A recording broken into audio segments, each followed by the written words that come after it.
Bubbles. KTM2 ist genau genommen eigentlich älter als der KTM. Wir haben das 22 angefangen und wir wollten Ende 23 lancieren. When we've developed the first G2, I have one here. It's become old now, but it's always working. I said to Tzu, yeah, that's not so bad, but I prefer to see the backside of the movement. Most of the watches, of course, have a lot of mechanical elements shown on the back. It will be good if we can just flip all the movements around. That was a joke. She liked the idea. Sie wollte unbedingt den Rotor auf der oberen Seite. We wanted to do something where you could see more elements, not just the tourbillon, but also understand the whole function of a movement. Ja, das war der berühmte Schritt zu viel am Anfang. Aber war das so kompliziert, dann hat Jonas mir gesagt, rechts zurück.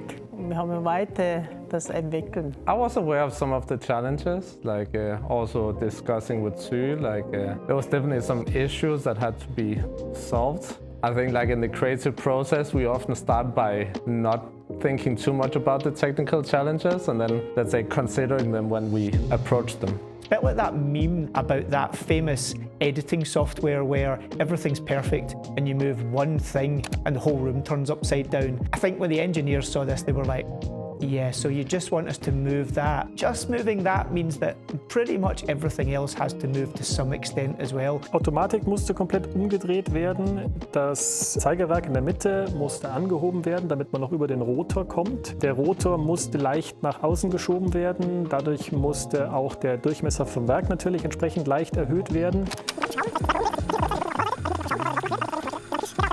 Und dementsprechend kommen da auch ein bisschen mehr Kräfte auf das Ganze. Als ich die Platine zum ersten Mal gesehen habe, habe ich schon gedacht, da sind schon ein paar Sachen, die nicht so einfach sind dran. Ja, es ist ja sehr geil, dass man den Austausch haben kann, direkt in die Konstruktion eingreifen und die Problematik, die sich beim Fräsen aufzeigt, anpassen und ändern. Es ist standardmäßig, dass da erstmal Kommentare kommen von wegen, ja, das ist nicht herstellbar oder da muss man sich noch irgendwas überlegen, wie man das machen will und mit welchen Methoden dass man das machen kann. Gehört zum Entwicklungsprozess. Bei diesem Projekt vor allem hatten sie uns schon früh eingebunden und auch gefragt, hey, schaut mal drüber, funktioniert das überhaupt, könnt ihr das montieren, funktioniert das mit den Werkzeugen so.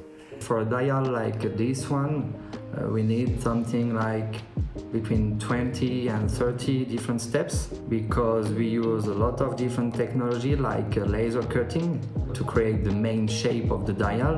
We use a different metallic coating to create the smoggy effect, the gold effect and all the metallic appearance of the dial. And we use technology like photolithography and metallic growth to be able to create all the metal you see all around the cutout. Yeah.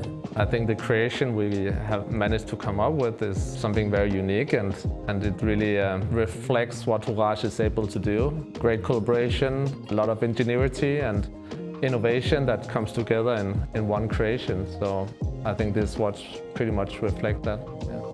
A sapphire, kind of translucent coloured dial, all of these things. I think it's a great thing about watches. We can make them fun. It can be properly technical, serious engineering, but can have a fun, kind of light-hearted approach to it. Frankly, that's what I love about watches. So for me, it was a no-brainer. It was, we should definitely do this. And everyone else in the business kind of, I think, got on board with that and thought, yeah, let's do it because it's fun. Of course, it's not just mechanical exposure, it's excitement. And that's what this watch is doing, actually. It's a highly entertaining wear because stuff is moving. And when you get a little bit of an idea of what is moving and how we do that and how it's manufactured and how much challenge is coming along, it's getting even more exciting. And that's what watchmaking should be all about. Exciting people to wear a nice product which is well made by a bunch of people who put a lot of effort into doing that.